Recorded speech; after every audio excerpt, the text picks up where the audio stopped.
Maya Novak stood at the entrance of Westlake High School, her fingers unconsciously adjusting the straps of her worn backpack for the third time in as many minutes. The morning sun cast long shadows across the sprawling brick building, and the steady stream of students flowing through the main doors reminded her of water rushing around a stone in a river. She was the stone, unmoving and separate. At 16, she had perfected the art of being invisible, or at least she thought she had. This was her third school in 4 years, each move dictated by her father's military career, each transition requiring her to rebuild herself from scratch like a phoenix that never quite managed to burst into flames. The hallways of Westlake High were wider than her last school, the walls painted an institutional beige that somehow managed to drain the life from the fluorescent lighting.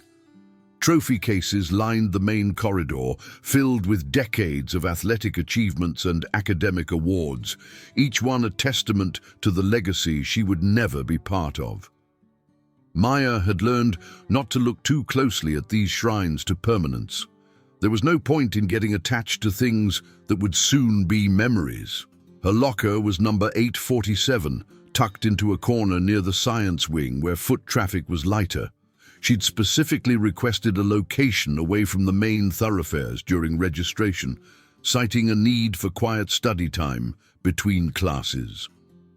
The administrator had given her a knowing look, the kind that said she'd seen plenty of shy new students trying to find their place, and had granted the request without question. Maya spun the combination with practiced efficiency, the numbers already memorized, 31-15-42. The same combination she'd used at her last 2 schools, a small constant in a life of variables. Inside, she carefully arranged her textbooks by subject and period, creating a system that would allow her to minimize time spent at her locker during passing periods. Every second lingering in the hallways was a second she could be noticed, evaluated, categorized. She'd learned this lesson the hard way at Jefferson Middle School, where she'd made the mistake of decorating her locker with photos from her dojo on the first day. The questions had been endless, and the attention had made her a target for the rest of the semester. At 5'4", with a build that appeared slight beneath her deliberately oversized hoodies, Maya didn't cut an imposing figure. Her wavy brown hair had a mind of its own, refusing to be tamed by any amount of product or styling tools, so she'd given up trying and let it fall naturally around her shoulders. The thick-rimmed glasses she wore were both a necessity. Her vision was terrible without them, and a shield hiding hazel eyes that her mother said were her best feature. But Maya didn't want features that stood out. She wanted to be background noise, white noise, no noise at all. What no one at Westlake High could know, what she took great pains to ensure they would never discover, was that beneath the baggy clothes and quiet demeanor was a body honed by 9 years of intensive martial arts training. Her father, Marcus Novak, had started teaching her Brazilian jiu-jitsu when she was 7 years old, shortly after they'd moved to their first military base housing. She could still remember that first lesson in their cramped garage, the mats he'd laid out smelling of rubber and possibility. "Strength isn't about size, Maya," he'd told her, demonstrating a simple arm bar that looked deceptively easy. "It's about leverage, timing, and most importantly, discipline. The strongest person in any room is the one who knows they could win any fight, but chooses not to fight at all." Those early lessons had been games to her, rolling around on the mats with her father, learning to use an opponent's weight against them, discovering that her small size could be an advantage if she knew how to use it. By the time she was 10, she'd added mixed martial arts to her training regimen, spending 3 hours every evening in whatever gym they could find near each new base. She'd earned her black belt in BJJ at 14, one of the youngest in her dojo's history, though there had been no one consistent enough in her life to celebrate the achievement with besides her parents. The muscles she'd developed were lean and functional rather than bulky, hidden beneath carefully chosen clothing.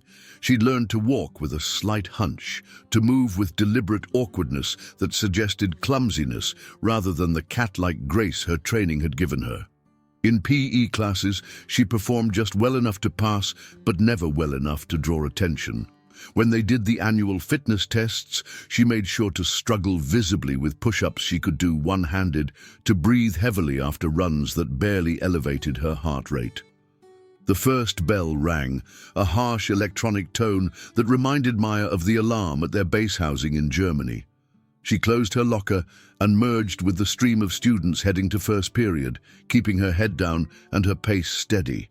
Advanced chemistry with Ms. Rodriguez was in room 234, second floor of the West Wing. She'd already memorized the layout of the school during orientation, identifying not just her classrooms but alternate routes, quiet stairwells and potential refuge spots. The classroom was half full when she arrived, students clustered in familiar groups, their conversations a comfortable hum of shared history. Maya took a seat in the third row from the front, 2 seats from the window, visible enough not to seem antisocial, but not so prominent as to draw attention. She pulled out her notebook and began copying the objectives written on the board, her handwriting neat and unremarkable. "Is this seat taken?" Maya looked up to find a girl with bright eyes and hijab standing beside the empty desk next to her. She had a warm smile and an energy that seemed barely contained, like a sparkler just before it's lit. "No, go ahead," Maya replied, offering a small smile in return. "I'm Aisha," the girl said, settling into the seat with an easy confidence. "You're new, right? I think I saw you at orientation last week." "Maya," she responded, then added, "Yeah, just moved here." "Military?" Aisha asked with the casual understanding of someone who'd seen enough new students to recognize the patterns. Maya nodded, surprised by the perceptiveness. "My cousin's family moves around a lot too." "Air Force," Aisha explained. "It's rough, always being the new kid.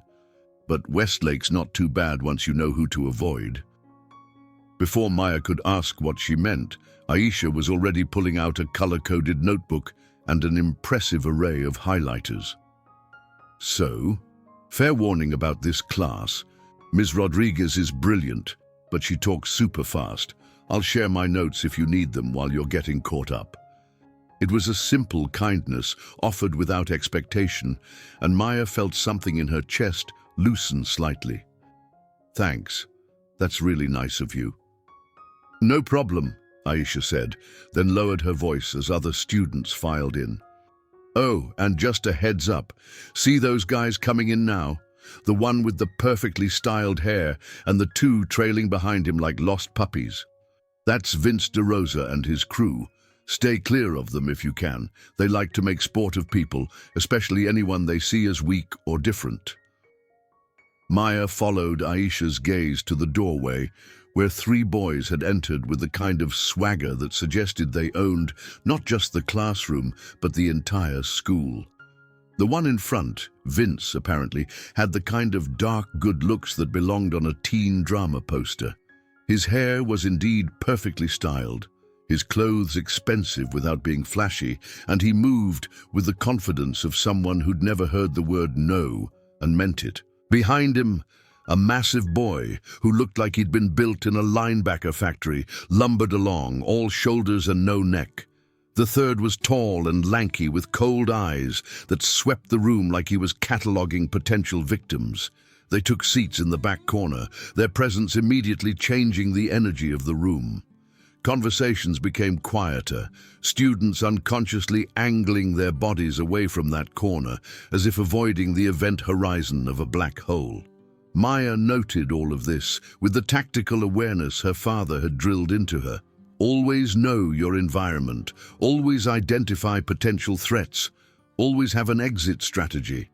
Ms. Rodriguez entered then, a whirlwind of energy and enthusiasm that immediately commanded attention.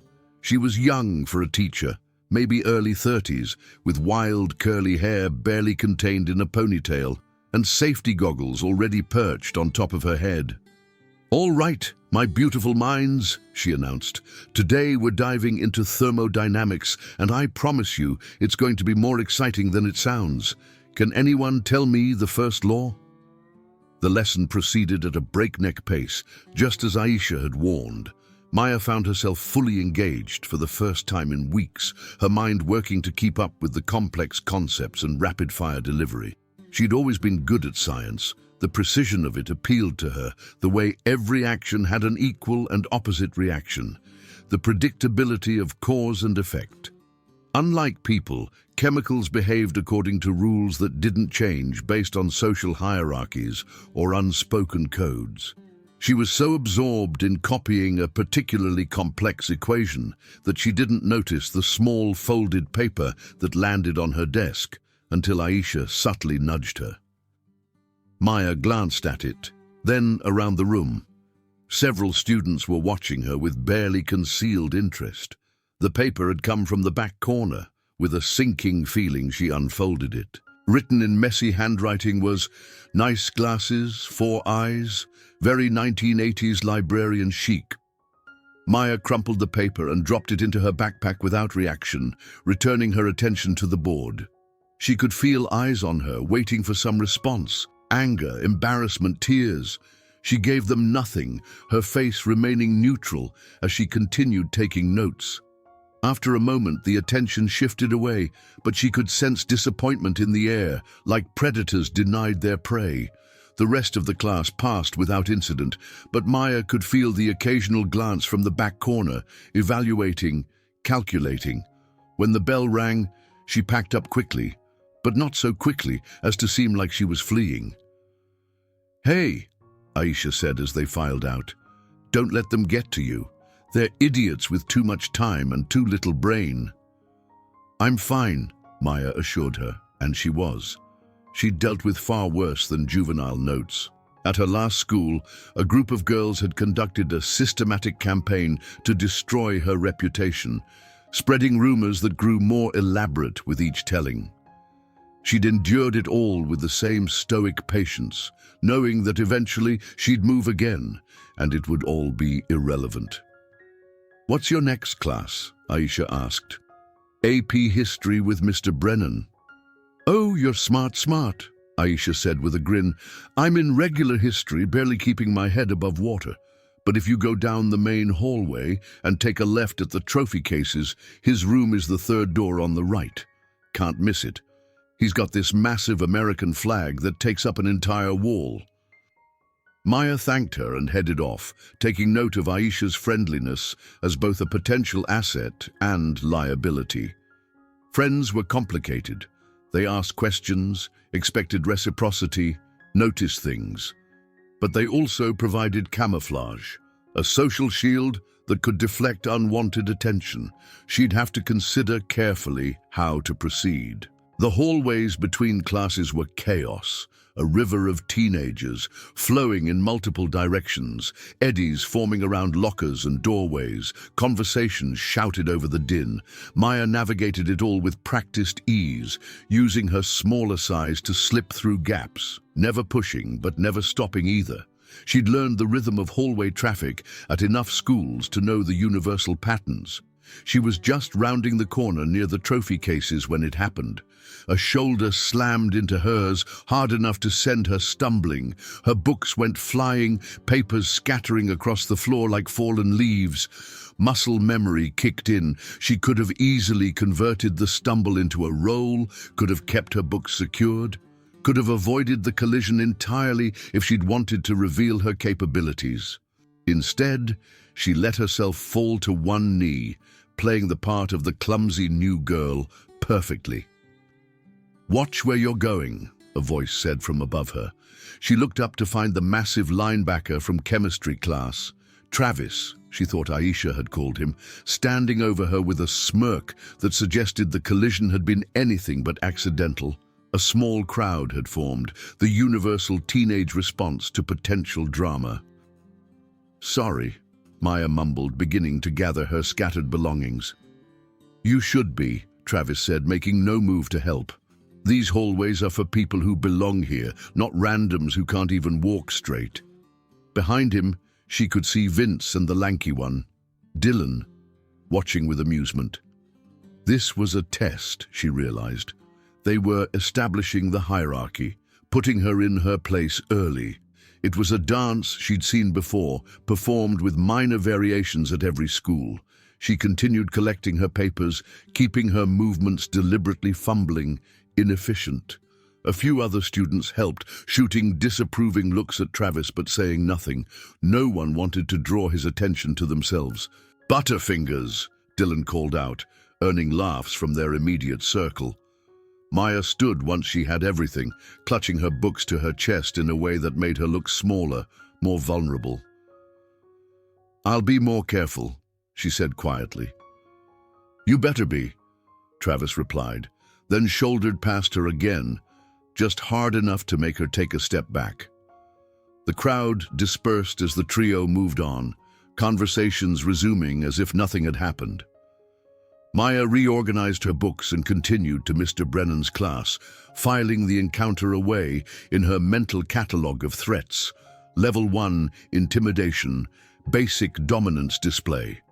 She'd seen worse, endured worse. This was manageable. Mr. Brennan's classroom was indeed hard to miss. The promised flag dominated the back wall, and the room was filled with historical memorabilia. Propaganda posters from both world wars, a replica Constitution under glass, a bust of Lincoln that watched over the classroom with marble eyes. Mr. Brennan himself was a tall, thin man with a grey beard that made him look like a Civil War general who'd been transplanted to the 21st century. "You must be Miss Novak," he said as she entered. "Welcome to AP History. I see you've transferred in with excellent grades. I hope you're prepared for the pace we maintain here." "Yes, sir," Maya replied, appreciating his direct manner. No false warmth, no condescending concern for the new student, just expectations, clearly stated. She took a seat near the middle of the room and was pleased to find that none of Vince's crew was in this class. The students here had a different energy, focused, competitive, already pulling out laptops and detailed notes from previous lessons. These were the overachievers, the ones with their eyes on Ivy League schools and perfect GPAs. They had no time for the petty power games that dominated the regular track classes. The lesson was on the causes of World War I, and Mr. Brennan conducted it like a university seminar, expecting participation and challenging every assertion. Maya found herself drawn into a discussion about the role of nationalism in the Balkans, carefully contributing enough to show she was engaged, but not enough to stand out as the new student trying too hard. By lunch, she had a clear map of the social terrain. The cafeteria was divided into clear territories. The athletes dominated the center tables. The theater kids claimed the area near the stage. The AP students clustered near the windows where they could spread out their homework. The outcasts and loners occupied the periphery, individual islands of isolation. Vince and his crew held court at what was clearly the prime real estate, a large round table with a perfect view of the entire cafeteria. Maya bought a simple lunch, sandwich, apple, water, and headed for the library. She'd located it during her orientation, a quiet sanctuary on the second floor with strict rules about noise and behavior that would keep the Vinces of the world at bay. The librarian, Mrs. Chen, barely looked up as Maya entered, simply nodding toward the study carrels in the back. She chose one near the window where she could eat while pretending to study. Outside, she could see the athletic fields where PE classes were running laps in the autumn sunshine. She watched them with the detached interest of an anthropologist observing a foreign culture, noting the casual cruelties of making the slower kids run extra laps, the way certain students were always chosen last for teams. Her phone buzzed with a text from her mother. "How's the first day going, sweetheart?" Maya typed back, "Fine. Normal. Making friends. Working on it. Remember what we talked about? It's okay to let people in a little." Maya didn't respond to that. Her mother, Sarah, had never quite understood the survival mechanism her daughter had developed. Sarah was warm and open. the kind of person who made friends at grocery stores and remembered the names of every barista at their local coffee shops. She worried that Maya's reserve was unhealthy, that she was missing out on the typical teenage experience. But Sarah hadn't been the new kid over and over. She hadn't learned that every friendship came with an expiration date, that every secret shared was potential ammunition, that caring too much about a place or person only made leaving harder. Marcus understood better, but even he sometimes looked at his daughter with concern, wondering if he'd trained her too well in the art of defense, both physical and emotional. The afternoon classes passed in a blur of syllabi and expectations. English literature with Mrs. Patterson, who spoke about Hemingway with the passion of a revival preacher. Pre-calculus with Mr. Kim, who had the disconcerting habit of calling on students at random, keeping everyone on edge. PE with Coach Sullivan, where Maya carefully underperformed on the basic fitness assessment, making sure to breathe heavily after 10 push-ups she could do in her sleep. It was in PE that she had another encounter with Travis. They were assigned to the same group for the mile run assessment, and he made a point of passing her repeatedly, each time close enough that she had to veer slightly to avoid contact. "Try to keep up, Four Eyes," he called over his shoulder on his third lap. Maya maintained her steady, deliberately mediocre pace, finishing in the middle of the pack with a time that suggested average fitness rather than the 6-minute mile she could run when pushed.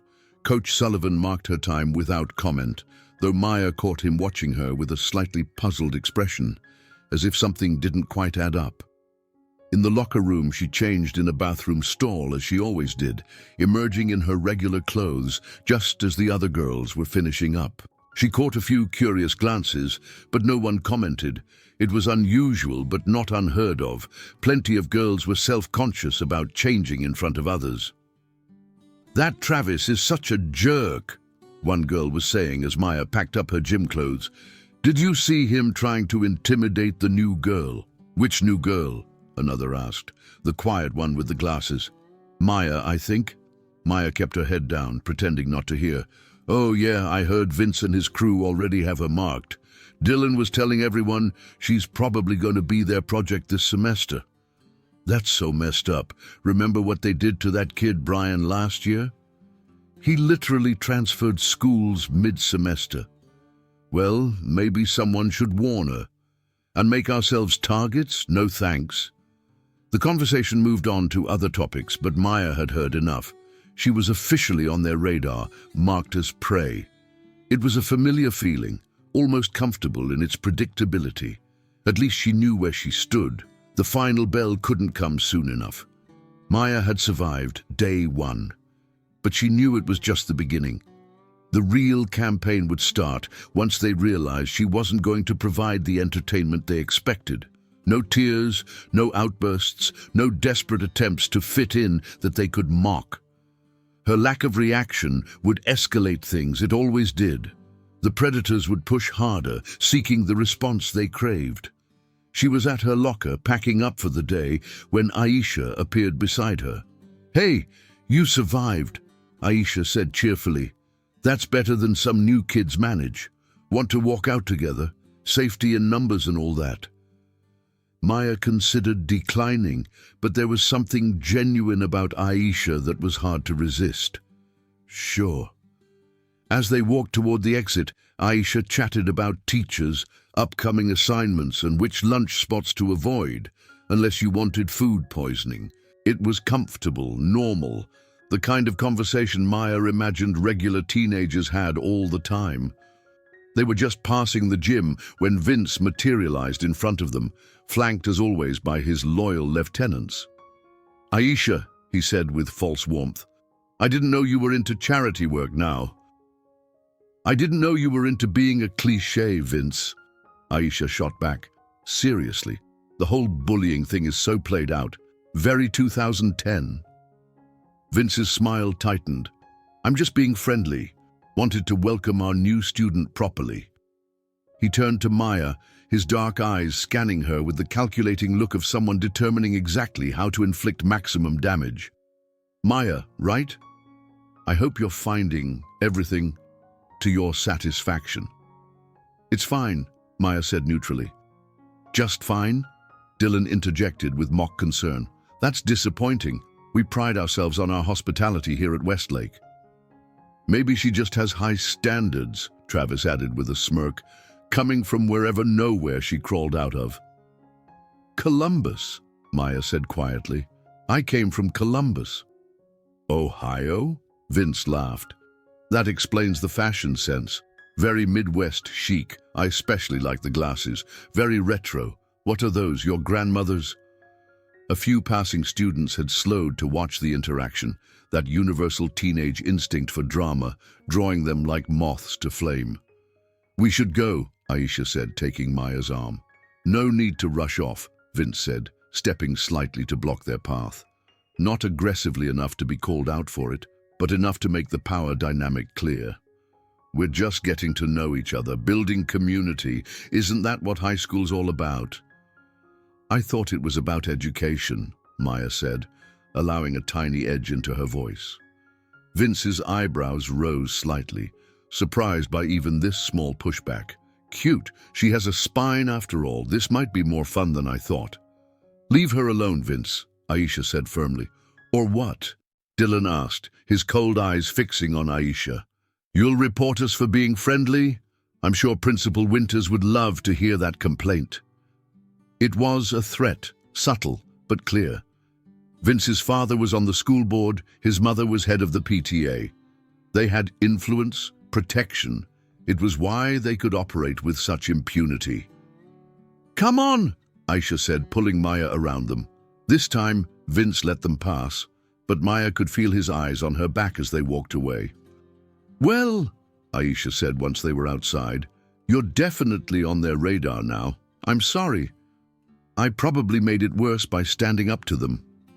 "It's not your fault," Maya assured her. "Guys like that were always going to find a reason." "Yeah, but still, just be careful, okay? They can make life pretty miserable when they want to." Maya nodded, adjusting her backpack. "I'll be fine." She walked home alone, taking a circuitous route that allowed her to familiarize herself with the neighborhood. Their current house, she never thought of them as homes, was a modest two-story in a development that looked like it had been stamped from the same mold 100 times over. The only variation was the color of the shutters and the state of the lawns. Their lawn was immaculate, of course. Marcus Novak believed in maintaining standards, and that included a lawn that looked like it could pass military inspection. The garage door was open when she arrived, revealing the makeshift gym her father had already set up. Heavy bag, speed bag, pull-up bar, weights, and most importantly, the mats that covered most of the floor space. "How was school?" her mother called from the kitchen as Maya entered. "Fine," Maya replied automatically, dropping her backpack by the stairs. Sarah appeared in the doorway, dish towel in hand, her expression skeptical. "Fine? That's all I get." It was school, Mom, classes, teachers, homework, the usual. "Make any friends?" "Maybe. There's a girl named Aisha who seems nice." Sarah's face lit up. "That's wonderful. You should invite her over sometime." "It's the first day, Mom. That would be weird." "It's never weird to make friends, honey." Maya didn't argue, just headed up to her room. It was still mostly boxes, only the essentials unpacked. Her bed, desk, computer, and one poster, a vintage Bruce Lee movie print her father had given her for her 13th birthday. "Be like water," Bruce advised from the wall, and Maya had taken it to heart. Shapeless, adaptable, flowing around obstacles rather than confronting them directly. She started her homework, losing herself in the familiar rhythm of assignments and reading. This was safe, predictable. Math problems had right answers, history had dates and facts, science had laws and theories.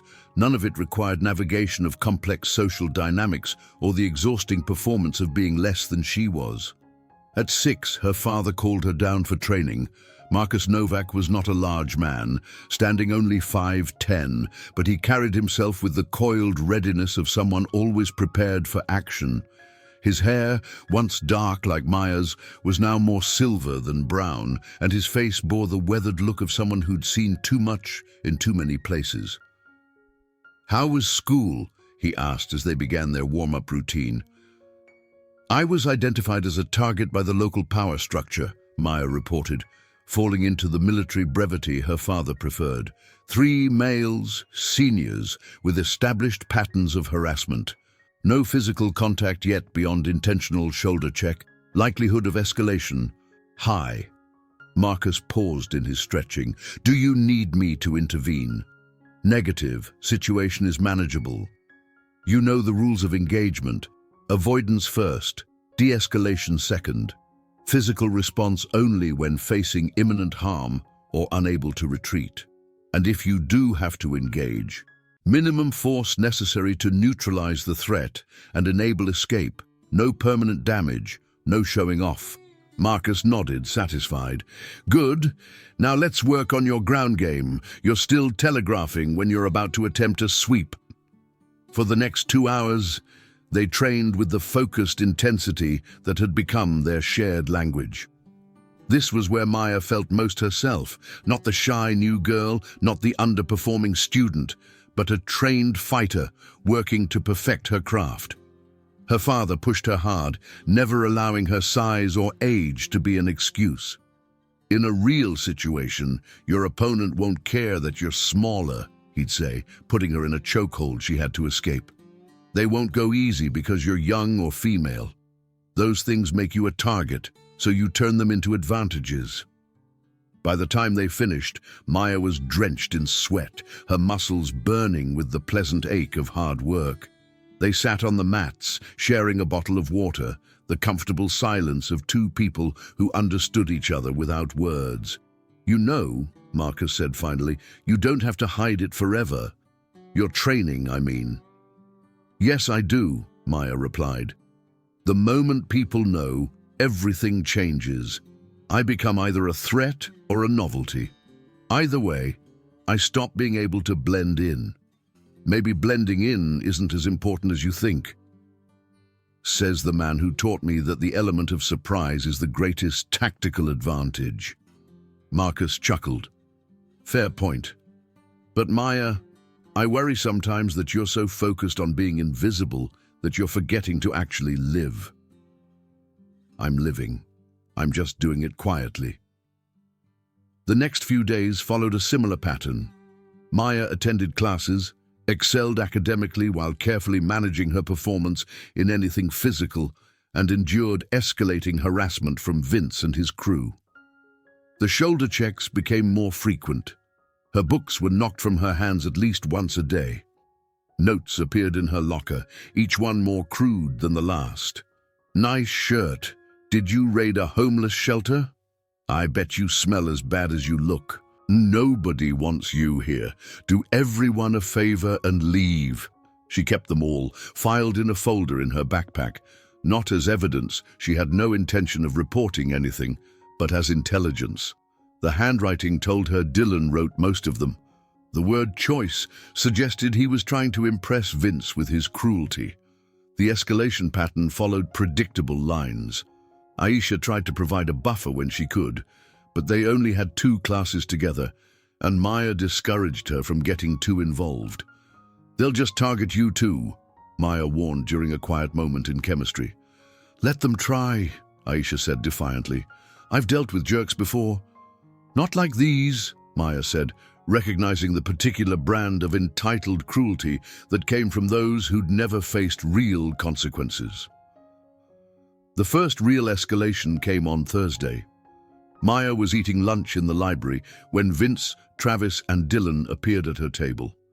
The library was supposed to be off-limits to their kind of behavior, but Mrs. Chen was nowhere to be seen. "Eating alone again?" Vince asked, sliding into the seat across from her. "That's sad. Don't you have any friends?" Maya didn't look up from her book. "I'm reading." "What fascinating literature has captured your attention?" Dylan asked, snatching the book before she could react. "To Kill a Mockingbird?" "How original. Let me guess. You identify with Boo Radley. The weird recluse everyone's afraid of. Give it back, Maya said calmly. Or what? Travis asked, moving to stand behind her chair, close enough that she could feel his presence looming. What are you going to do about it? This was the game. They wanted her to try to grab the book, to give them an excuse to escalate, or to get upset, to provide entertainment. Maya did neither, simply returning to eating her sandwich as if they weren't there. She's ignoring us, Dylan said with mock hurt. That's rude, don't you think? Very rude, Vince agreed. He opened the book and with deliberate slowness tore out a page. Maya's jaw tightened, but she didn't react. He tore out another, then another. Oops, Vince said. Looks like your book had an accident. Maybe you should be more careful with your things. He dropped the vandalized book on her lunch, the torn pages scattering across her food. Then they left, laughing, their point made. Maya looked at the destroyed book. It had been her personal copy, not a school one. A gift from her mother who'd inscribed it, "For my brave girl who always stands up for what's right." She carefully collected the torn pages, her hands steady despite the anger simmering beneath her calm exterior. It wasn't about the book, she knew. It was about power, about establishing that they could take or destroy anything of hers without consequence. That evening, her training with her father was particularly intense. She channeled her frustration into every strike, every throw, every submission attempt. Marcus noticed, of course. "You want to talk about it?" he asked, after a particularly aggressive series of combinations that would have seriously hurt someone who wasn't prepared for them. "No," Maya said, then reconsidered. "They destroyed my book today, the one Mom gave me." Marcus's expression darkened. "Did they touch you?" "Number just intimidation tactics, psychological warfare. Those can be just as damaging. I can handle it. I know you can. The question is whether you should have to." Maya reset her stance. "Again," she said, not wanting to discuss it further. Friday brought a new development. Maya arrived at her locker to find it decorated with printed photos, unflattering pictures someone had taken of her throughout the week, each one annotated with cruel comments. Walks like a penguin. Eating alone as always. Even her hair is trying to escape. A small crowd had gathered to see her reaction. She could feel their anticipation, their hunger for drama. With deliberate calm, she removed each photo, folded them neatly, and placed them in her backpack with the notes. Then she opened her locker and proceeded with her normal routine as if nothing had happened. "Doesn't anything bother you?" a voice asked. She turned to find Dylan watching her with those cold eyes, genuinely curious. "Should it?" Maya responded. "Most people would be crying by now, or angry, or something." "I'm not most people." "No," Dylan agreed, and there was something calculating in his expression. "You're not. That's what makes this interesting." He walked away, leaving Maya with the unsettling feeling that she'd just passed some kind of test, but not in a good way. Her lack of reaction wasn't deterring them. It was intriguing them, making her more of a challenge. The weekend provided a brief respite. Maya spent Saturday helping her mother unpack the last of the boxes, setting up the house that would never quite feel like home. Sarah chatted as they worked, filling the silence with stories from her own high school days, trying to connect with her daughter through shared experience. "I remember this one girl, Jennifer Marshall. She made my junior year miserable," Sarah said, carefully unwrapping dishes. "She spread rumors that I'd stolen her boyfriend, which was ridiculous because I'd never even talked to him. But everyone believed her because she was popular and I was just the theater kid." "What did you do?" Maya asked, though she suspected she knew the answer. "I confronted her, right in the middle of the cafeteria. Told her to stop lying about me or I'd tell everyone about the time she cheated on the SATs. Did she?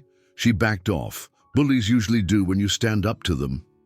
Maya didn't point out that her mother's situation had been different. Jennifer Marshall hadn't had two large male friends backing her up.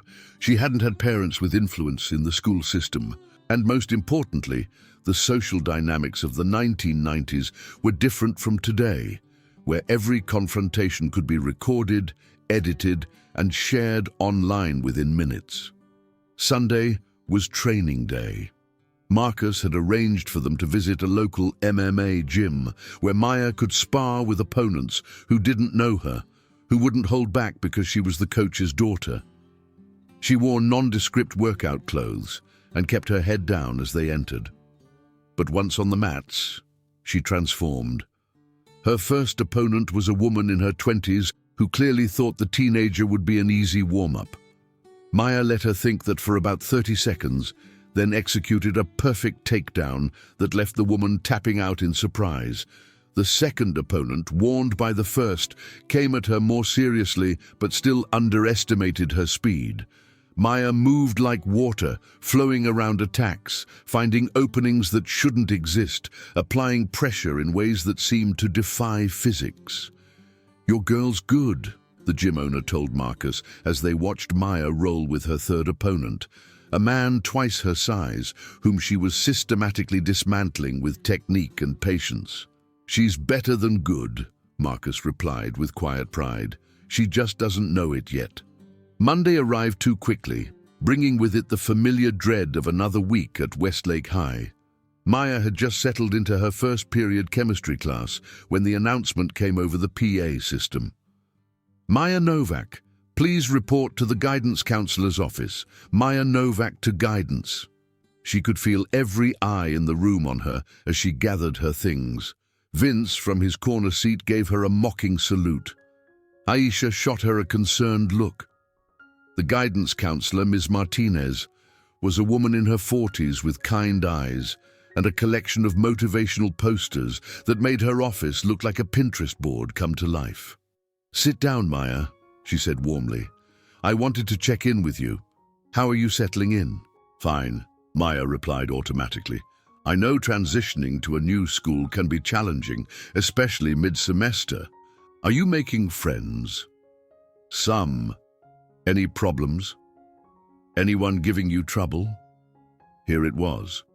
The moment where she could report everything, show the photos, the notes, describe the harassment. Ms. Martinez would probably take it seriously, would probably try to help. But Maya knew how this played out. Even if Vince and his crew were punished, it would only make things worse. They'd be more careful, more subtle, more vicious, and she'd be marked forever as the snitch who couldn't handle things herself. "No problems," Maya said. Ms. Martinez studied her for a moment. "You know, my door is always open if you need to talk about anything, and everything said in this office is confidential unless you're in danger of hurting yourself or others." "I appreciate that. I've looked at your transcripts. You're an excellent student. I hope you'll consider getting involved in some extracurricular activities. It's a great way to meet people, find your tribe." "I'll think about it." Ms. Martinez handed her a stack of club flyers. "Just promise me you'll look through these. Sometimes the best parts of high school happen outside the classroom." Maya took the flyers and left, knowing she'd never join any of them. Clubs meant visibility, commitment, roots. She'd learned not to plant those. The week progressed with a steady escalation of incidents. Her gym clothes disappeared from her locker during PE, forcing her to do the class in her regular clothes. Her lunch tray was knocked from her hands in the cafeteria, sending food everywhere while Vince's crew laughed. Someone wrote "loser" on her locker in permanent marker.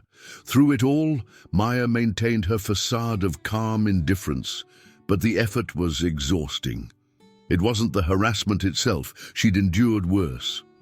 It was the constant performance of weakness, the deliberate suppression of every instinct to fight back. Every time Travis accidentally bumped into her, she had to consciously stop herself from the automatic defensive response. When Dylan tripped her in the hallway, she had to let herself fall instead of converting it into a roll. When Vince cornered her by her locker, she had to appear intimidated instead of calculating exactly how she could put him down in 3 moves or less. The breaking point was building. She could feel it. Not in her. She had been trained to endure far more than teenage bullying, but in them, her lack of response was becoming a challenge to their dominance. They needed her to break, to validate their power, and when she didn't, they would push harder and harder until something gave way. It was Thursday, 2 weeks into the semester, when the situation shifted. Maya was walking to her car after school. Her parents had finally agreed to let her drive herself, when she noticed she wasn't alone. Vince's BMW was following her slowly through the parking lot, Travis hanging out the passenger window. "Hey, Maya," Travis called.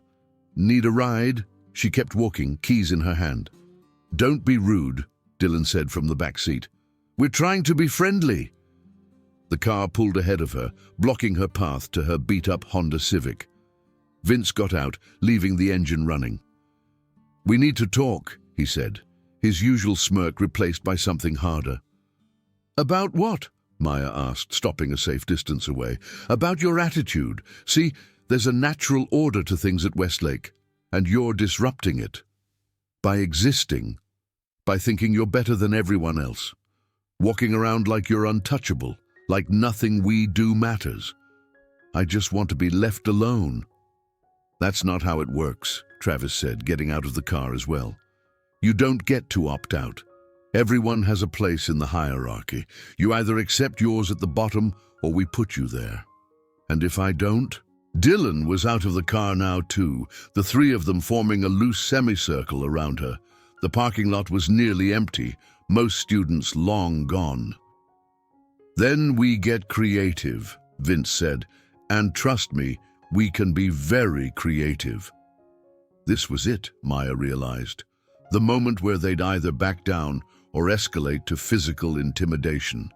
She could see it in their body language, the way Travis was flexing his hands, the way Dylan kept glancing around to make sure they weren't being watched. They were psyching themselves up for something. "I need to go," she said, trying to step around them. Travis moved to block her. "We're not done talking." "Yes, we are." She tried to push past him, and he grabbed her arm. Not hard enough to leave marks, but firmly enough to establish physical dominance. Every fiber of her training screamed at her to break the grip, to put him on the ground, to show them exactly who they were messing with. But she forced herself to simply pull away. "Don't touch me." "Or what?" Travis asked, grabbing her arm again, harder this time. "Let go." "Make me." The words hung in the air like a challenge. Maya looked at each of them in turn, memorizing their positions, their stances, their weaknesses. Travis was all upper body strength, no balance. Dylan was too tense, would telegraph every move. Vince was overconfident, would expect compliance rather than resistance. She could take all 3 of them. It would be easy, satisfying. But then what? Suspension at best, expulsion at worst. Criminal charges potentially, depending on how badly she hurt them. Her father's disappointment. Another move, another school, another fresh start, ruined. "Please," she said, making her voice small and scared, "just let me go." Travis laughed and released her arm with a small shove. "That's better. Remember your place, freak." They got back in the BMW and peeled out, leaving her standing alone in the parking lot. Maya waited until they were gone, then got in her car and drove home with white knuckles on the steering wheel. That night, her father knew something was wrong the moment she walked into the garage for training. What happened? She told him about the parking lot encounter, about Travis grabbing her, about how close she'd come to breaking cover. Marcus was quiet for a long moment. "He put his hands on you?" It was intimidation, not assault. "He grabbed you against your will. That's assault." "Dad, please, don't make this worse." "Maya, there are limits. I've let you handle this your way, but if they're getting physical, I can handle it." I know you can, but you shouldn't have to. Let me talk to the school. Number that will only make things worse. I just need to get through the year. Marcus studied his daughter's face, seeing the exhaustion beneath the determination. The hardest fights, he said finally, are the ones we choose not to have. But Maya, there's no honor in being a punching bag. I'm not a punching bag. I'm choosing not to engage. There's a difference. Is there? Or are you just so afraid of standing out that you're willing to endure anything to remain invisible? The question stung because there was truth in it. Maya had become so accustomed to hiding, to minimizing herself, that she sometimes wondered if she'd forgotten how to be anything else. Friday came with an ominous quiet. Vince and his crew were still there, still watching her, but they kept their distance. It felt like the calm before a storm, that electric silence that precedes something significant. Maya moved through her classes with heightened awareness, every sense alert for the next escalation. It came after school. She had stayed late to work on a chemistry project, taking advantage of the quiet lab when most students had fled for the weekend. Aisha had offered to stay with her, but Maya had insisted she was fine. The school was nearly empty by the time she packed up, just a few teachers grading papers and the custodial staff beginning their evening routine. She was heading down the east stairwell, the one she usually avoided because of its isolation, when she heard footsteps behind her. Before she could react, someone pushed her hard from behind. She caught herself on the railing, her training keeping her from falling, but forced herself to stumble anyway, maintaining her cover. "Thought you could avoid us?" She turned to find Vince at the top of the stairs, with Travis and Dylan flanking him. They descended slowly, deliberately, savoring her perceived trapped position. "The school has cameras," Maya said, trying to inject the right amount of fear into her voice. "Not in this stairwell," Dylan said. "Budget cuts. They've been broken for months." They'd done their homework. This was planned, calculated. "What do you want?" Maya asked. "Respect," Vince said. Acknowledgement. "You need to understand that we run this school, and anyone who doesn't fall in line gets taught a lesson. I haven't done anything to you. Your existence is enough," Travis said, moving closer, looking at us like we're beneath you, acting like you're too good to even react to us. "That's not—" "Shut up," Vince cut her off. "We're done talking. You're going to learn your place, one way or another." Travis reached for her again, but this time his intentions were different. His hand moved not for her arm, but lower, toward her chest. "Maybe she just needs some attention," he said with an ugly laugh. "Show her what she's missing by being such a stuck-up—" The word never finished. Maya's body moved before her mind could stop it. 9 years of training took over, muscle memory overriding conscious thought. She grabbed Travis's wrist, twisted, and used his own momentum to drive him face first into the wall. The impact was solid, controlled, designed to stun rather than seriously injure. Vince lunged at her, but she was already moving. A simple sweep took his legs out from under him, and he hit the floor hard, the air leaving his lungs in a whoosh. Dylan came at her with a wild swing that she ducked easily, grabbing his arm and flipping him over her hip in a textbook judo throw. The entire encounter lasted maybe 5 seconds. Maya stood in the center of the stairwell, her breathing calm, her stance balanced. The 3 boys were on the ground, groaning, trying to process what had just happened. Travis was holding his face, blood dripping from his nose. Vince was gasping, trying to get air back into his lungs. Dylan was curled on his side, the wind completely knocked out of him. "Don't," Maya said, her voice low and controlled, "ever touch me again." She stepped over Vince and walked down the stairs, her footsteps echoing in the sudden silence. It was only when she reached her car that the adrenaline hit, her hands shaking as she fumbled with her keys. She'd blown her cover, revealed her capabilities, changed everything in a moment of instinctive self-defense. But she couldn't bring herself to regret it. The weekend passed in a haze of anxiety. Maya expected phone calls, police visits, some form of retaliation. But nothing came. She trained with her father, who listened to her account with a mixture of pride and concern. "You did what you had to do," he said. "When someone crosses that line, all bets are off. I could have maintained cover. You could have been assaulted. You defended yourself appropriately. End of story." But it wasn't the end of the story, and they both knew it. Monday morning arrived with the weight of inevitability.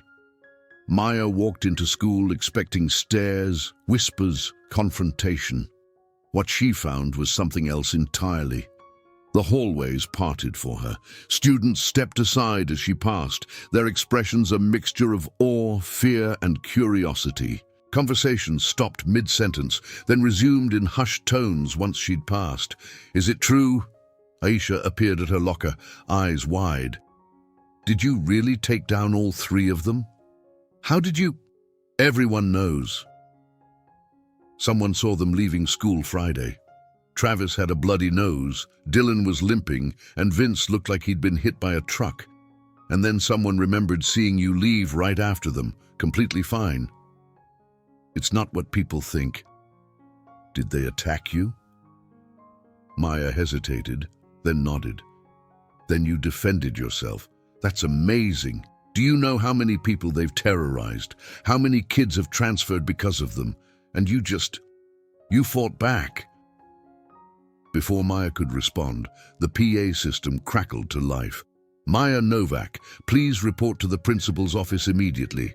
Maya Novak to the principal's office." The walk to the office felt like a funeral march. Students watched from doorways and lockers, their expressions unreadable. Maya kept her head up, refusing to appear ashamed of defending herself. Principal Winters's office was crowded. Vince, Travis, and Dylan were there with their parents, well-dressed adults, with the kind of entitled expressions that explained their son's behavior. Maya's parents were there too, her father in his military dress uniform, her mother clutching her purse like a weapon. "Sit down, Miss Novak," Principal Winters said, her expression stern. Maya sat between her parents, feeling the tension in the room like a physical weight. "We have a serious situation," the principal continued. "These three young men have accused you of unprovoked assault." "That's a lie," Maya said calmly. "She attacked us!" Travis burst out, his nose still swollen. "Out of nowhere." "Is that so?" Principal Winters pulled out a tablet. "Because I've been reviewing some interesting footage from Friday afternoon." The room went silent. "What footage?" Vince's father demanded. "My son said the cameras in that stairwell were broken." "The cameras in the stairwell are indeed non-functional," Principal Winters agreed. "However, the camera at the end of the hallway that shows who enters and exits the stairwell is working perfectly." She turned the tablet around. The footage showed Maya entering the stairwell first, followed moments later by the three boys. Then, minutes later, it showed Maya leaving calmly, while the boys stumbled out, clearly injured. "This proves nothing," Dylan's mother said. "They could have fallen, or, Principal Winters interrupted, "I could have the nurse's report from this morning when Travis came in for pain medication. Would you like me to read the part where he admitted to her that they cornered Miss Novak? Or perhaps the text messages between the three boys planning to teach her a lesson that another student brought to my attention?" The parents shifted uncomfortably. "Furthermore," the principal continued, "I've had multiple students come forward over the weekend to report patterns of harassment and bullying by your sons toward Miss Novak and others. Photos left on her locker, destroyed property, physical intimidation." She pulled out a file that Maya recognized. Someone had found and reported the photos and notes she'd been collecting. "Your sons have been systematically tormenting this young woman for weeks, and when she finally defended herself against what appears to be an attempted assault, they want to play the victims." "You can't prove," Vince's father started. I have 32 written statements from students and 3 from teachers documenting your son's behavior, Principal Winters said coldly. I have physical evidence of harassment, and I have a security video that shows 3 male students following a female student into an isolated area. She turned to Maya. Miss Novak, would you like to press charges for assault and harassment? Maya looked at the 3 boys. Travis wouldn't meet her eyes. Dylan was staring at the floor. Vince was glaring at her with undisguised hatred. No, she said finally, I just want to be left alone. That's very generous of you, Principal Winters said. However, the school will be taking action. All 3 boys are suspended for 2 weeks, effective immediately. When they return, they'll be on strict probation. Any further incidents will result in expulsion. Additionally, Mr. Wheeler, she looked at Travis, the inappropriate touching you attempted constitutes sexual assault. You'll be required to attend counseling and sensitivity training. This is outrageous, Travis's father exploded. You're taking the word of... I'm taking the evidence, Principal Winters cut him off.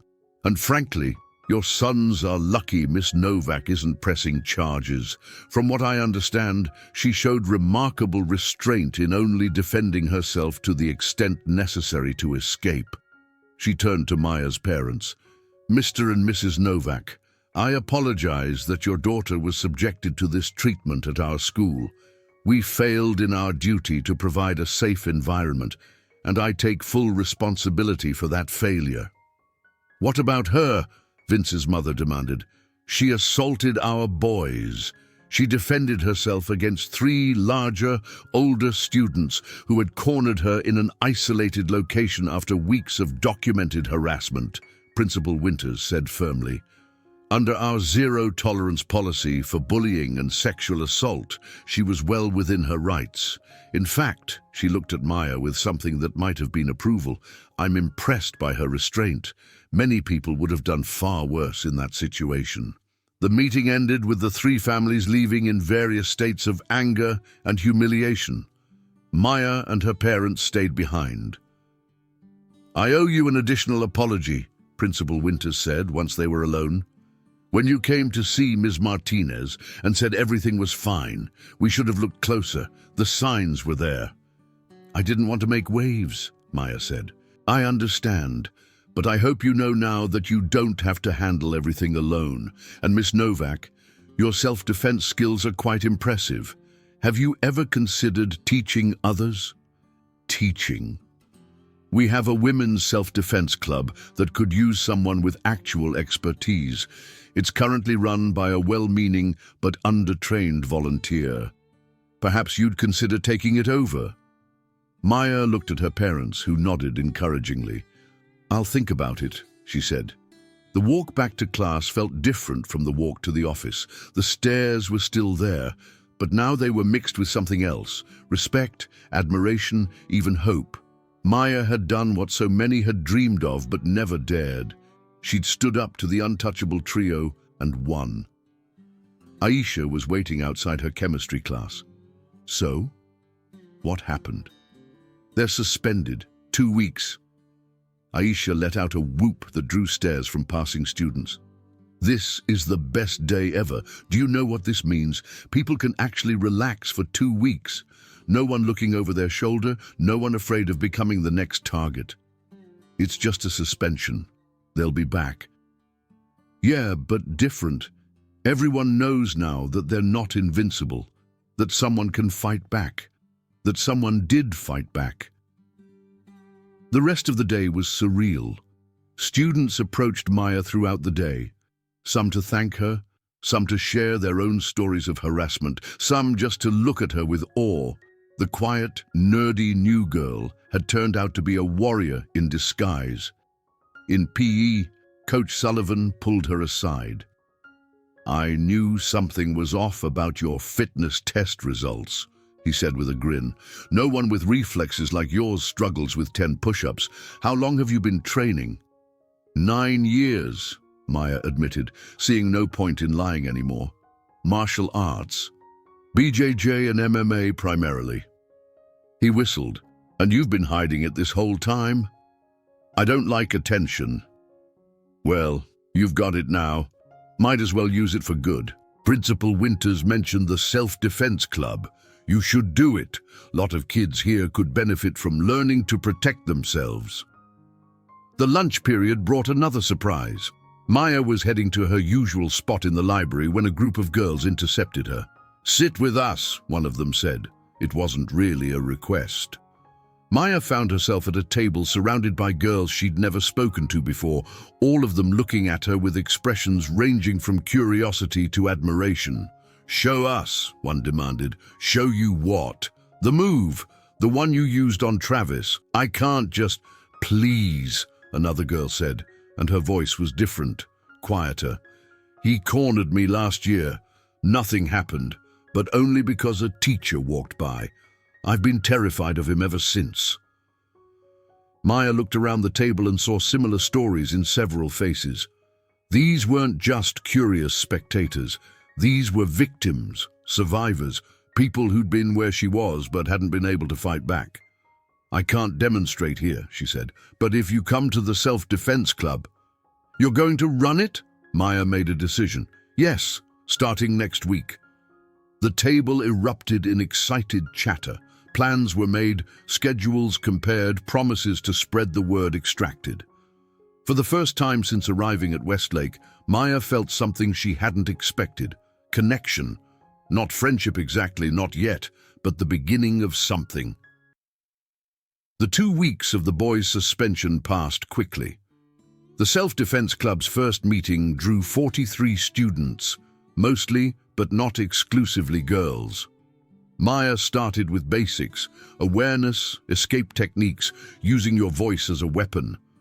She demonstrated on volunteers, careful to show rather than tell, to empower rather than frighten. "The goal isn't to win a fight," she explained, unconsciously echoing her father's words. "It's to create an opportunity to escape.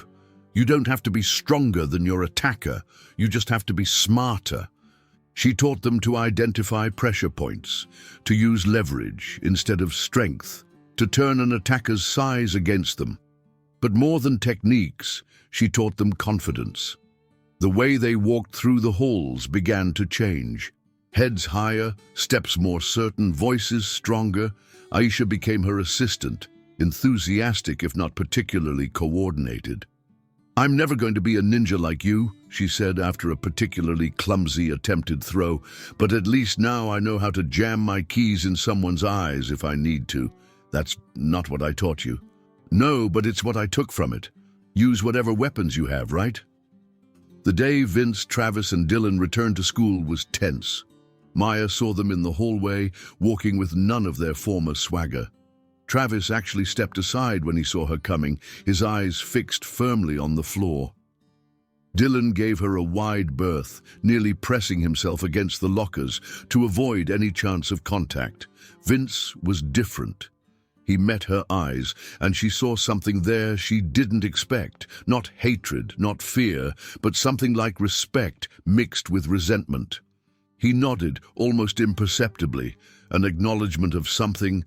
Then he was gone, and their paths didn't cross again that day. The change in the school's dynamic was noticeable. Without the trio's reign of terror, students were more relaxed, more open. Clubs that had been struggling for membership suddenly flourished. The kids who'd been frequent targets began to walk with more confidence. It was as if Maya's actions had broken some kind of spell, showing everyone that the bullies were just teenage boys, not untouchable gods. 3 weeks after the incident, Maya was approached by an unexpected visitor after Self-Defense Club. Vince stood in the doorway, alone, his usual confidence replaced by something uncertain. "Can we talk?" he asked. Maya nodded to Aisha that it was okay and followed him into the hallway. "I wanted to—" he started, then stopped, running a hand through his hair. "This isn't easy for me." "Then why do it?" "Because my suspension gave me time to think about who I am, who I've been. I didn't like what I saw." Maya waited, saying nothing. "My dad," Vince continued, "he's always pushed me to be tough, to dominate, to never show weakness. And I thought that meant making others feel weak. Travis and Dylan, they just followed my lead. If I hadn't started it all. Everyone makes choices, Maya said. They made theirs. Yeah, but I made it easy for them to choose wrong. He met her eyes. I'm sorry for everything. The harassment, the intimidation, what happened in the stairwell. Especially that. Travis crossing that line, I should have stopped him. You should have, Maya agreed. I know apologizing doesn't fix anything, but I wanted you to know that I'm trying to be different, better. Prove it, Maya said simply. How? She thought for a moment. There are 37 students in this school who transferred or nearly transferred because of you and your friends. Apologize to them, make amends, and next time you see someone being bullied, don't just walk by, stop it. Vince nodded slowly. That's fair. As he walked away, Maya called after him. Vince, he turned. Change is possible, but it requires constant choice. Every day, every interaction. It's not one grand gesture. It's 1,000 small decisions to be better than you were. Something in his expression shifted. Is that how you learned to fight? 1,000 small decisions? No, Maya said. That's how I learned not to. The rest of the semester progressed with a new equilibrium. Travis transferred schools, unable to face the daily reminder of his humiliation and the consequences of his actions. Dylan retreated into himself, joining the art club and discovering he had actual talent when he wasn't using it for cruelty. Vince began the slow work of redemption, apologizing to former victims, calling out bullying when he saw it, using his former position of power to protect rather than torment. The self-defense club grew to over 60 regular members. Maya taught them physical techniques, but more importantly, she taught them strength. Not the kind that came from muscles or training, but the kind that came from knowing your worth and refusing to let anyone diminish it. One evening, as she was cleaning up after a particularly energetic session, Principal Winters stopped by. You've made quite an impact, Miss Novak. I just taught them some moves. You taught them to stand up for themselves. Do you know our bullying incidents have decreased by 70% this semester? Our transfer requests are down to 0. And yesterday, I saw a freshman tell a senior to back off when he was hassling another student. The freshman was half his size, but she stood her ground, and the senior walked away. That's good to hear. It's more than good, it's transformative. You've changed the culture of this school.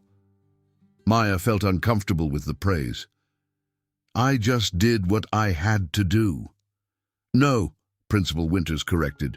You did what was right, even when it meant giving up your anonymity, even when it meant becoming visible in a way you clearly didn't want to be. That takes a different kind of courage than fighting. As winter turned to spring, Maya found herself settling into Westlake in a way she'd never settled anywhere before. She had friends, real friends, not just friendly acquaintances. Aisha had become her best friend, their bond forged through shared experiences and genuine affection. The Self-Defense Club had become a community, a place where students supported each other beyond just learning techniques. Even her parents noticed the change. You seem happy, her mother observed one evening over dinner. I guess I am, Maya admitted, somewhat surprised by the realization. It's nice to see you coming out of your shell, Sarah added, making connections. Even if those connections started with me beating up 3 seniors? Especially because of that, Marcus said with a grin. You found your people by being yourself, not by hiding who you are. One day in late spring, Maya was eating lunch with Aisha and several other friends from the Self-Defense Club when Vince approached their table. The conversation died immediately, old habits hard to break. I'm not here to cause trouble, he said quickly. I just wanted to tell Maya something. Everyone looked at Maya, who nodded for him to continue. I got into Berkeley, he said. Full scholarship. That's great, Maya said, genuinely meaning it. The essay that got me in was about this year, about learning that real strength isn't about domination, but about lifting others up. About how a girl half my size taught me the most important lesson of my life, that everyone deserves respect and dignity, and that true power comes from protecting those who can't protect themselves. He pulled out a folded paper and handed it to her. I wanted you to read it, to make sure I got it right. Maya took the paper, surprised by the gesture. Also, Vince added, addressing the entire table now, I'm organizing an anti-bullying workshop for incoming freshmen next year. I was hoping some of you might help, share your experiences, teach them that Westlake doesn't tolerate that behavior anymore. You want us to help you? Aisha asked skeptically. I want to make sure what I did never happens again, Vince said simply. And I figure the best way to do that is to listen to the people I hurt and learn from them. It was a start, Maya thought. Not absolution, not forgiveness necessarily, but a start. As the school year drew to a close, Maya found herself reflecting on how differently everything had turned out from what she'd expected. She'd come to Westlake planning to be invisible, to endure, to survive until the next move. Instead, she'd found a place where she belonged, not by hiding, but by revealing herself, not by accepting the status quo, but by changing it.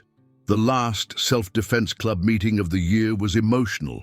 Students shared stories of how the club had changed them, how they'd used what they'd learned not just to protect themselves physically, but to stand up for themselves in all aspects of their lives. You gave us our power back, one girl said, tears in her eyes. I'd forgotten I had any. You always had it, Maya corrected. I just showed you how to use it. After everyone had left, Maya stood alone in the gym, remembering that day in the stairwell when everything had changed.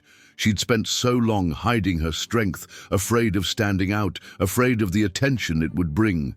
But in revealing that strength, she'd found something she hadn't expected, not just acceptance but purpose. Her phone buzzed with a text from her father.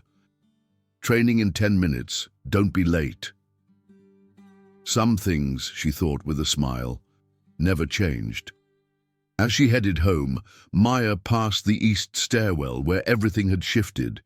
She paused, remembering the fear she'd felt, the moment of decision, the clarity that had come with finally defending herself fully. A voice behind her made her turn. It was the freshman girl from the self-defense club, the quiet one who barely spoke but never missed a session. Miss Maya, the girl said hesitantly. Just Maya, she corrected gently. I wanted to thank you, not just for the club, but for showing me it's okay to be strong. My whole life people told me to be quiet, be small, don't make waves. But you showed me that sometimes making waves is the only way to change things.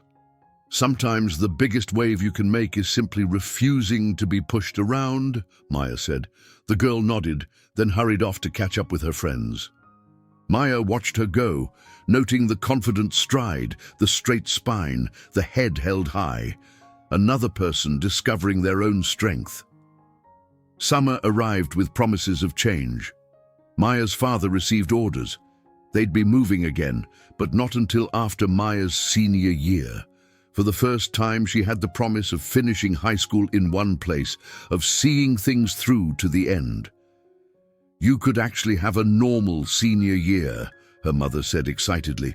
Prom, graduation parties, all of it. I don't know if I know how to do normal, Maya admitted. Sure you do, Aisha said. She'd come over for dinner, a regular occurrence now.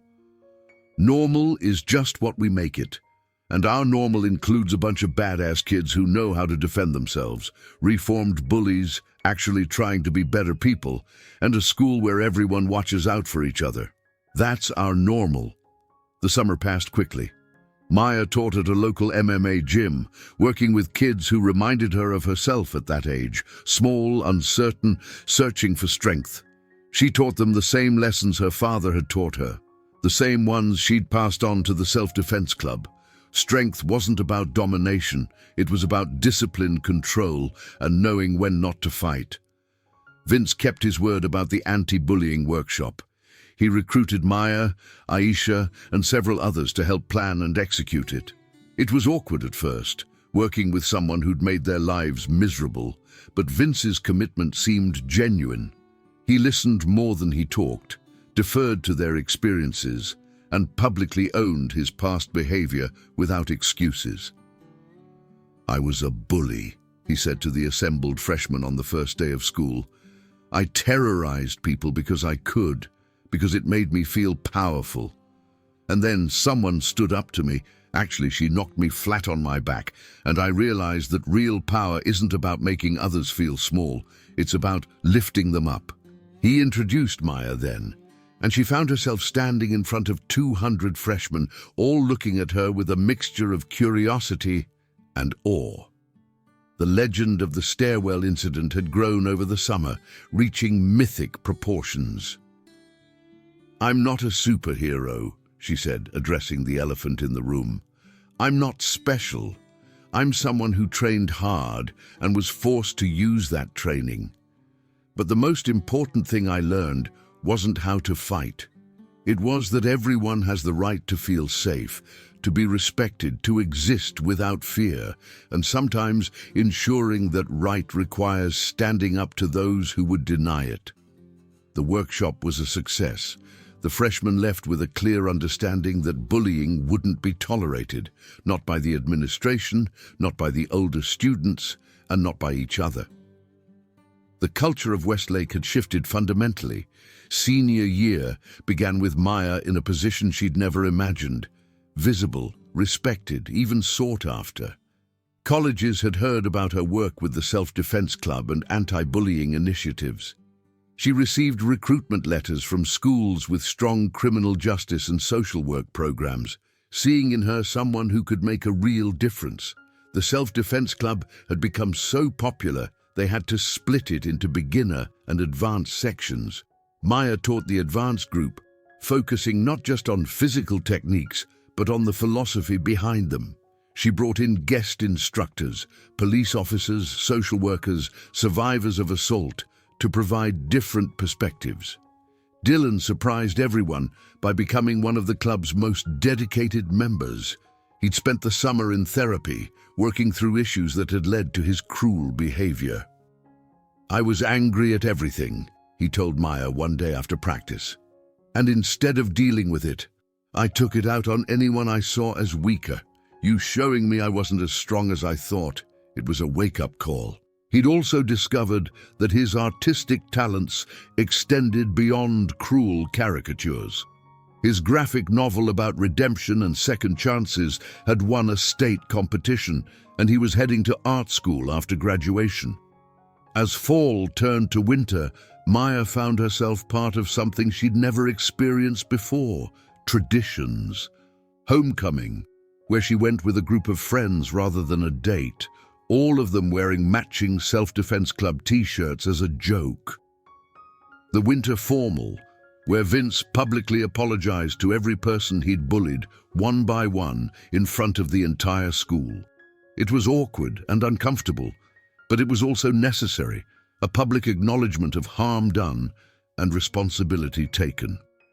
"You don't have to forgive me," he said to each person, "but I want you to know that I know what I did was wrong, and I'm sorry." Some accepted his apology, others didn't.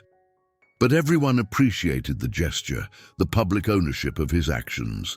College acceptance letters started arriving in spring. Maya got into her top choice, a school with a renowned criminal justice program, where she could combine her physical training with academic study of conflict resolution and victim advocacy. Aisha was heading to the same state, different school, but close enough that they could remain friends. "Promise me we won't lose touch," Aisha said, as they sat together at lunch, surrounded by acceptance letters and course catalogs. "We won't," Maya promised. "You're stuck with me now." The final Self-Defense Club meeting of Maya's high school career was packed. Students, parents, Even some teachers and school board members came to see what had become a cornerstone of Westlake's culture. Maya demonstrated techniques, but more importantly, she talked about the journey, from hiding her abilities to using them, from isolation to community, from fear to strength. "Every person in this room has power," she said, "physical, emotional, intellectual, social. The question isn't whether you have power, but how you choose to use it. You can use it to dominate, to harm, to tear down, or you can use it to protect, to build up, to create spaces where everyone can thrive. The choice is always yours."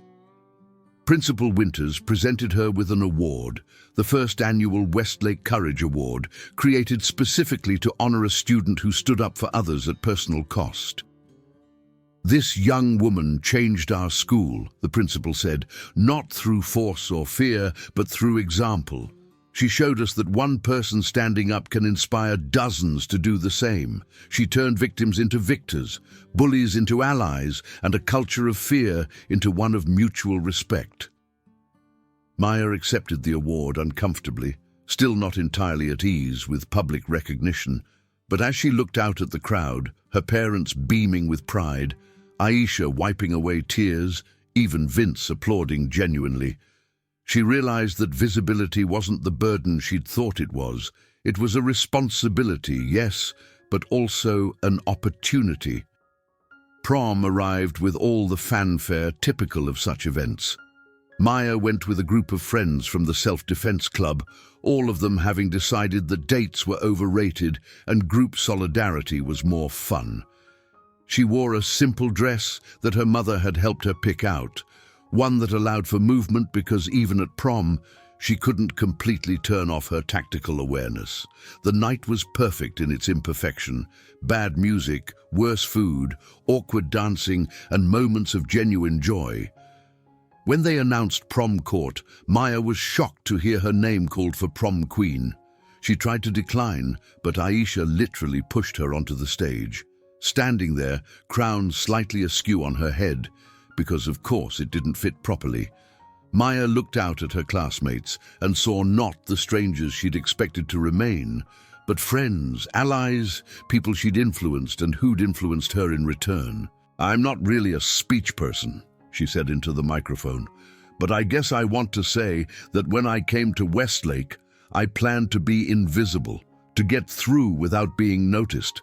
Instead, I found that sometimes being visible is how we light the way for others. So thank you for seeing me, for letting me see you, and for proving that change is possible when we stand together." The crowd erupted in applause. Even Vince, standing at the back with his date, raised his glass in a genuine toast. Graduation day was bittersweet.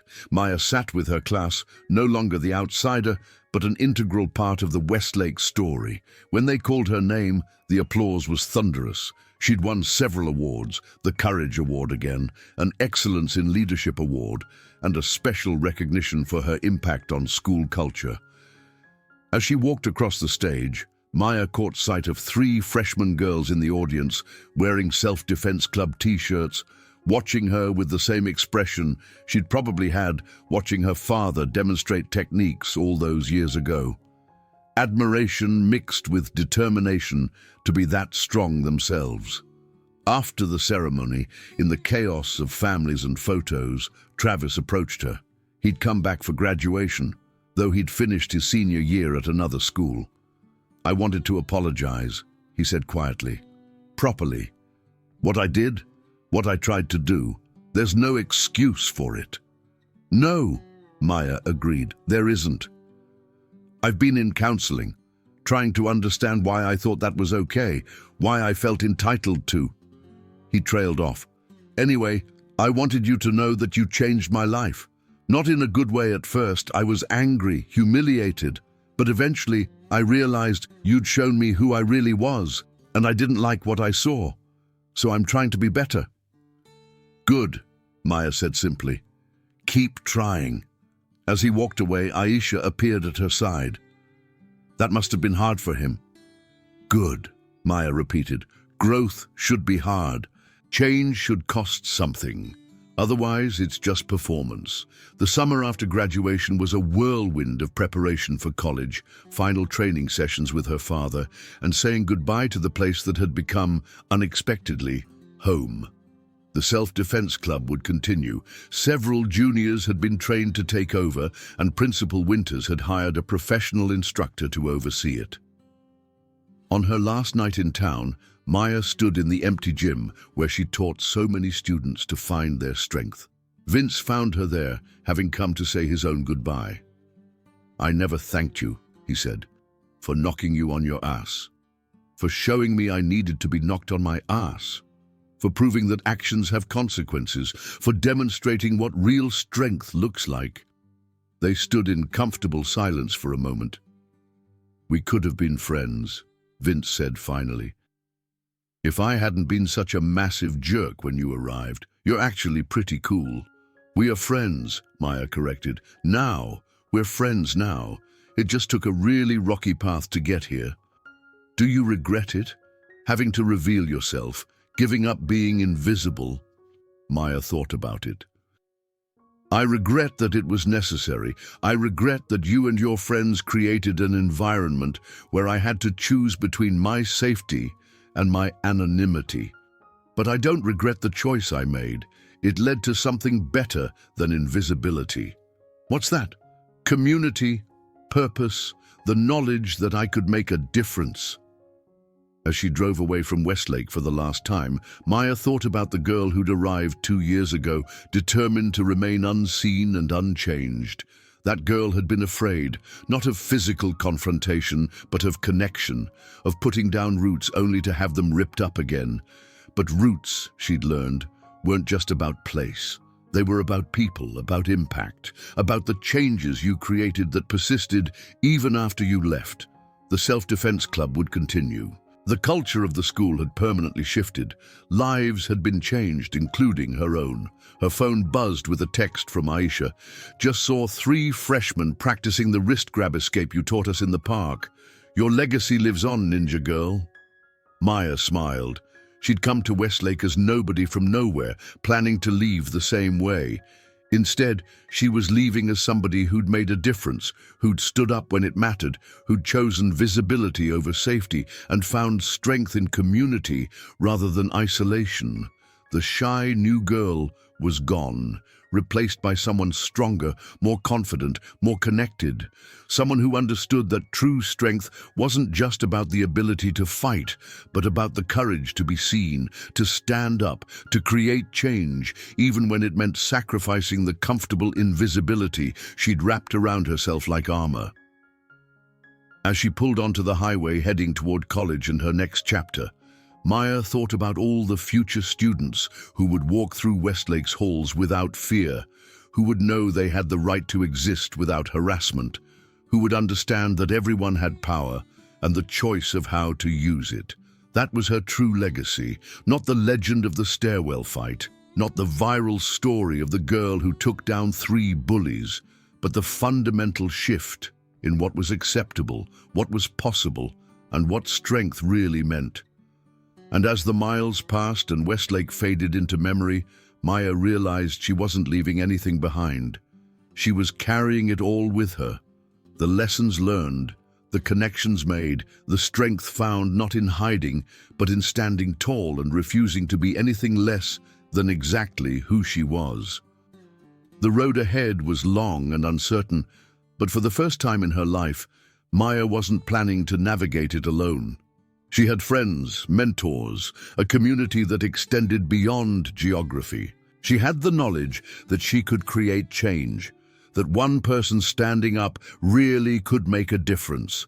Most importantly, she had herself, no longer hidden, no longer diminished, no longer afraid of being seen. She was Maya Novak, and she was finally, fully, unapologetically visible. And that, she thought as she drove toward her future, made all the difference.